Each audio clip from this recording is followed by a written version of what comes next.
Atheism by itself is, of course, not a moral position or a political one of any kind. It simply is the refusal to believe in a supernatural dimension to creation. How come that the Church has celebrated the birthday of the Führer every day, every year, on that day? So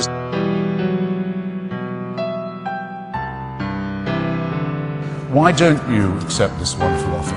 Why wouldn't you like to meet Shakespeare, for example? I don't know if you really think that when you die you can be corporeally reassembled and have conversations with authors from previous epochs. It's not necessary that you believe that in Christian theology, and I have to say it sounds like a complete fairy tale to me. The only reason I want to meet Shakespeare, or might even want to, is because I can meet him any time, because he is immortal in the works he's left behind. If you've read those, meeting the author would almost certainly be a disappointment.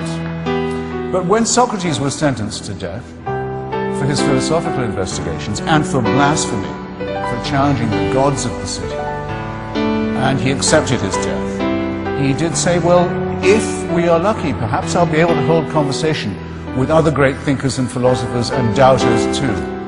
In other words, that the discussion about what is good, what is beautiful, what is noble, what is pure and what is true could always go on. Why is that important? Why would I like to do that? Because that's the only conversation worth having. And whether it goes on or not after I die, I don't know. But I do know that it's the conversation I want to have while I'm still alive. Which means that to me, the offer of certainty, the offer of complete security, the offer of an impermeable faith that can't give way, is an offer of something not worth having.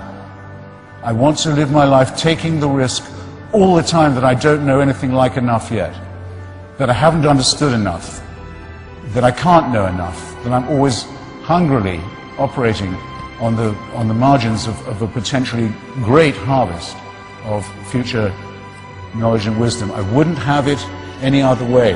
And I'd urge you to look at those of you who tell you, those people who tell you at your age that you're dead till you believe as they do. What a terrible thing to be telling to children. And that you can only live,